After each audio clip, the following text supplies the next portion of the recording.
Welcome back mga kabayan, nagbabalik po muli ang inyong lingkod upang magbigay sa inyo ng mga bago at nagbabagang mga balita. Tila ba naging mainit na usapin ang isyong ito sa mundo ng social media?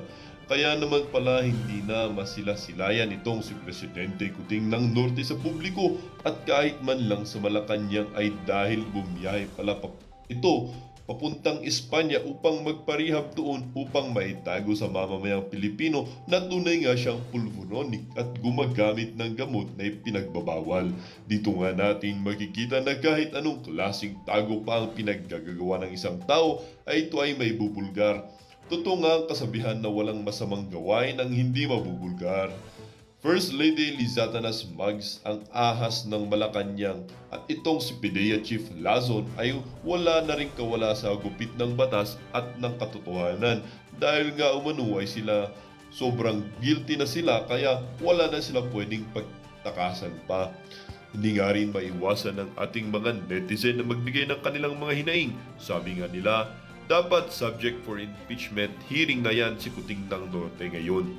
Inutil talaga ang government natin ngayon. Puro professional po ang mga kapatid ko pero talagang hirap daw talaga sa buhay. Bakit may mga taong sumasang-ayon sa mga maling gawain? Tulad ng mga ibang generals, police, mga congressmen, di nila ma-imagine ang karma mula sa kanyang anak. 10 na kaapu-apuhan ay dadapo. Write their version of greater important issue, hunger, poverty, jobless, rise of cost of food, electricity, water, corruption, smuggling, PCSO, always mysterious winner, sama-sama maging milyonaryo. No to war proxy for us, Kuting making our country a battleground.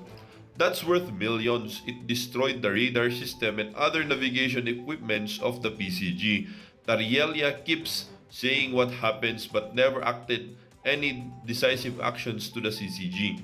Enough of this guy. He keeps insinuating the Filipinos to be ready for any eventuality. But that is not our war.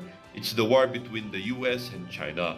We're not pro-China but a pro-Filipino who don't want war. Together with his boss McCoy Jr. who was always floating. Lutang po siya. Yes, sa totoo, yun ang sinabi noon kasi napanood namin yung video na yun na nagsasalita siya at kakagaling lang ng Spain. Sabi na nga business trip daw yun. Meron nga ba business doon? Yes, meron talaga. Business for Kuting Jr. Rehabilitation. O, diba? Well, para nga sa buong impormasyon ay panoorin ang buong video. At kung bago ka pa lamang sa aking channel, huwag kakalimutang mag-subscribe, pindutin ang notification bell at piliin ang all upang laging maging updated sa mga bago at